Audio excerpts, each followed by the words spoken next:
Привіт, друзі! І так, у мене за місяць вже третя машина в такому голубому виконанні. Ця модель 348. Зроблений цей Singer в Канаді. Тут ззаді там теж написано. Тут у нас Singer Company of Canada Ltd. Роки десь там 50-60, скажімо. Алюмінієвий корпус повністю, ротаційний човник. Якщо в мене була 338, то вона була з коливальним човником. Ця все-таки з ротаційним човником, хоча база у них ідентична. Шпуля-тримач метал, човник метал, шпульки метал. Тобто, прикольно. Я думаю, американці вже назнімали і канадійці огляди по цих машинках, тому що це більш їм, там, в їхньому регіоні вони більше поширені, в нашому ні. Давайте характеризую, що вона взагалі, яким чином нею користуватися. Перемикач включення-виключення ось на лиці. Далі регулятор кроку, так? Далі ліве-право по центру і ширина зігзагу. В цій машині ще присутні змінні копірні диски. Тобто я ось такі надрукував диски, оскільки, скажімо, щоб вони попали до мене в оригіналі, це треба, щоб щось неймовірне стало, щоб воно було комплектовано прямо. Але їх надрукувати не так складно, їх можна легко знайти моделі і в інтернеті, і надрукувати. Ось це вишивальні шви, так? Оці от. Тут у мене встановлений зігзаг, тут у мене кілька, це, наприклад, тройний зігзаг, це ще один, щось не зайшов. Це потайний шов, ось отакий. Це у нас ось оцей. Ось. Одним словом, а це у нас ось оцей шов. І зігзаг. Один зігзаг в мене встановлений і спробуємо, як це воно зміниться, відбувається. В даному випадку в мене заправлена вже ниточка і прошита шкіра. Шкіра прошита цією ниточкою коричневою, титан, 40-й номер. Голочка тут теж товстіша, це десь 50. Давайте почнемо. Все-таки я тут зараз ниточку заберу. Відповідно, я поки що лишу на ній і прошию шкіру, щоб перейти на білу нитку. Тут у мене трошечки нитки ще є, буквально трошки і попробуємо. Раз. Так, лампочка включена, хоча світить дуже прямо. Таке, можна, лампочка не саме важливе, що може тут бути. Ось, шкіра плотна, десь міліметр, може і міліметр і два стоїть. Давайте попробуємо, як вона гудить. Маховик це зажав. Так от. Закріпочку. І що поїдемо далі.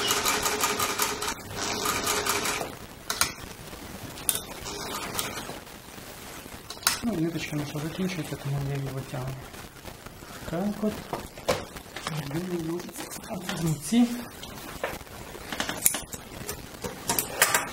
І виворотня сторона, наприклад, щоб ви розуміли. Так, натяг трошки було треба підняти. Треба зробити більшим. Нічого. Натяг теж тут все в порядку. Тобто регулюється гарно крок, тобто протяжка. В цій машині досить такі ціпкі зуби, вони чіпляються гарно. Я думаю, навіть тефлонові лапки не так потрібно, хіба буде виворотна сторона шкіри, тоді можливо її замінити. Ось. Так, давайте ми витягнемо шпульку. Ось наша шпулечка з намотою ниткою. Так. Давайте дістанемо шпулю-тримач. Оп. Кожна деталь в цій машині пронумерована. Це свідчить про те, що колись деталі діставалися, зроблено для того, щоб можна було замінити деталь в домашніх умовах. Тобто нести до якогось там майстра, то подивився на номер і через мережу магазинів зінгерських замовити саму деталь безпосередньо за номером. І вона приходить до них і все. Тобто кожен вал, взагалі, все пронумеровано. Дальше. Так, є шпулечка. Так, ось моя шпулечка з нитками. Як взагалі відбувається намотка. Кладеться нитка зверху. кладеться сюди, йде різко вниз, так? І от сюди. Потім, відповідно, намотується. Тобто я відпускаю махове колесо. Тобто у нас тут в маховому колесі в центрі є гвинт.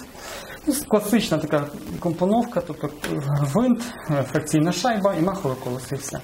Тобто відпускаю і у нас крутиться самостійно тільки махове колесо і вузол намотки. Ось. Сам вузол намотки, він просто туго ходить. Він не щелкає туди-сюди, а просто дуже туго ходить під гравюром невеличким, який дозволяє нікуди не тікати. Ексцентрик служить для того, щоб обмежити намотку в певний момент. Зрозуміло. Тобто намотку ми здійснили, нитка в мене тут лишилася. Так, ось ниточка край є. Далі. Ну, як і на всіх зінгерах, тобто шпулька має крутитися проти годинникової стрілки, так? Ось так. Заходить в одну щілинку на 6 годині і виходить приблизно з іншої щілиночки, тобто десь приблизно 38. Так, далі. Ниточка наша йде сюди, ось сюди. Так, прийшли, тут у нас компенсаційна пружина грає, так, йдемо далі, нитка-притягувач, йде вниз ось тут, потім у нас тут, так, от одна закровулька, і от тут направляючи. Ну і голочка буде вселятися спереді. Давайте поглянемо на голку. Так, що це в мене голка стоїть? Сотка. Все-таки сотка, акуратно. Зрізом в задню частину машинки. Так. От. Що тут ще можна сказати? Ігольна знімається дуже легко. Тобто піднімається одна сторона і витягується ось таким чином. Так само вона заводиться під цей упор з лівої сторони і опускається. І воно підпружинює назад його. Так. Заселяємо. Ось спереді взад. Є. Дістаємо нижню нитку. Є. І, відповідно, прокладаємо підлатку. Засуваємо засувну пластину. Ну і пробуємо. Ось, для початку, що можна взагалі попробувати, наскільки вона буде справлятися з потовщеннями, типу, з підворотом джинсів. Тобто в цьому, наприклад, щоб ви розуміли, тут 12 слоїв, отут, на цій загогульці, тут 9, а тут в завороті 3. Давайте пробуємо, як же вона буде проїжджати. І так, у нас можемо чуть-чуть зажати, пряма строчка, максимальний крок і їдемо.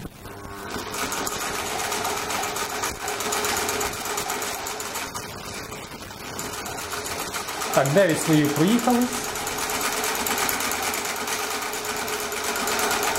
І підйом, і опускаємося.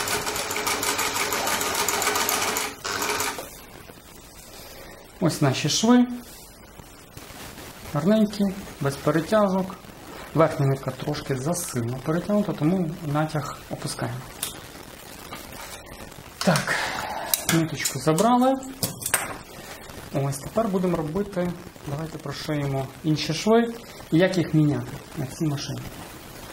Знову ж таки, нитки вкладаються під лавку. Ось таким чином.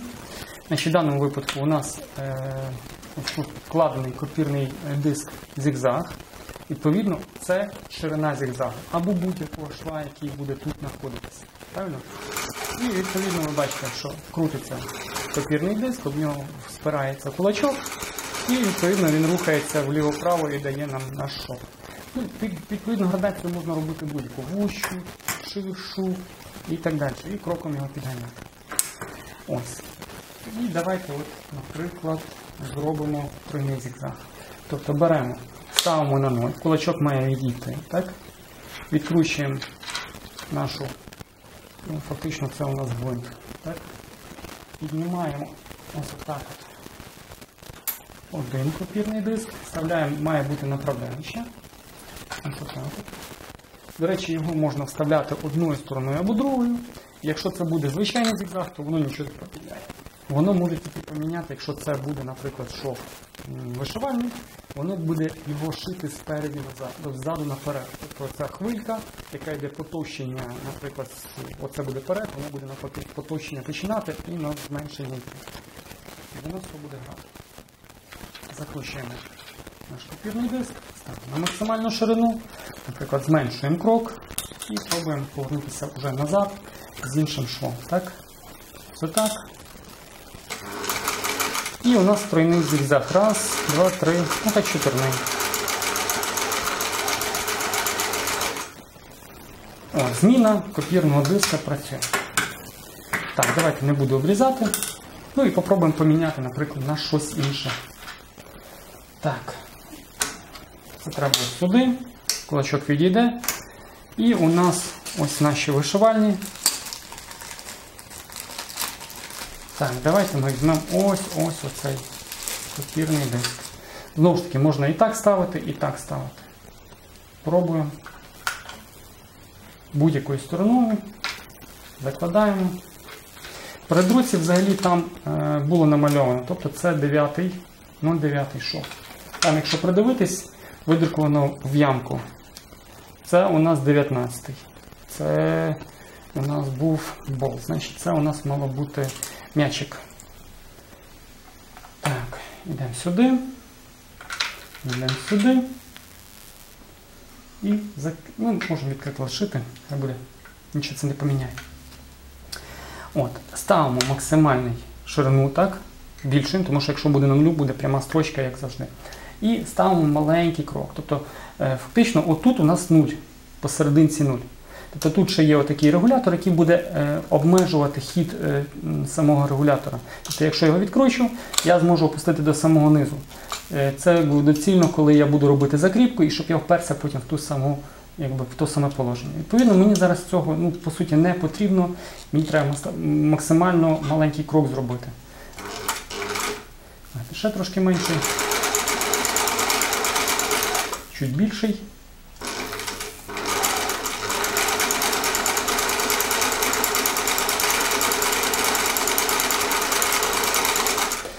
Ось, щоб ви так розуміли, наскільки швів таких буває багато, наскільки копірних дисків можна багато зробити.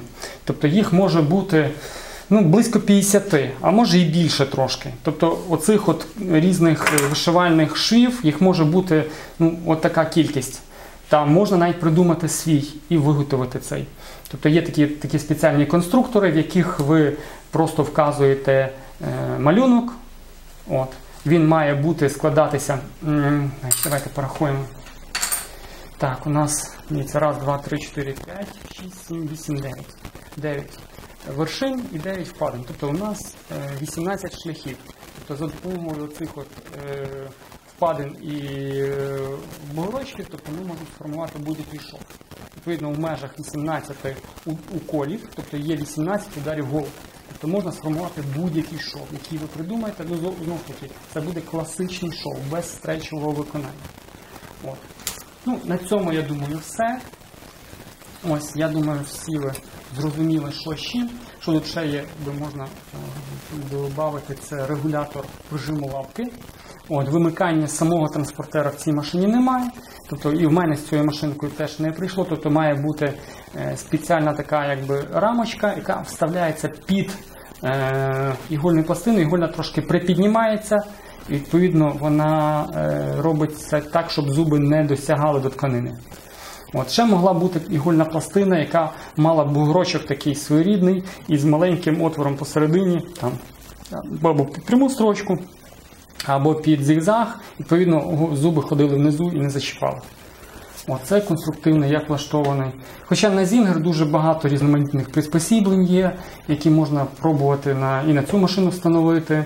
Є приспосіблення, які роблять автомат-петлю. Теж дуже цікаво. От. Гаразд. На цьому буду закінчувати. Раптом щось буде цікаво по цій машині, можете запитатися. Інструкцію можна скачати на сайті, офіційному сайті zinger.com. Тобто там заходите, вписуєте модель і ви знаходите, правда, на російській, на українській, звісно, не буде. Це англійська, там, можливо, німецька, але в основному англійська мова. І потім можна по малюнках дивитися, як заправляти, як обслуговувати, де змащувати. Тобто машинка досить легко розбирається. Тобто нижня кришка, бокові кришки. Тобто все це дуже легко просто зняв, позмастив, скрутив докупи і радієш. Добре, на цьому все. Бувайте здорові. Бачите, от моя ласуся розляглася на батареї. Батареї гріють. Ось наша не прийшла. Ми її ще чекаємо. Добре. До зустрічі.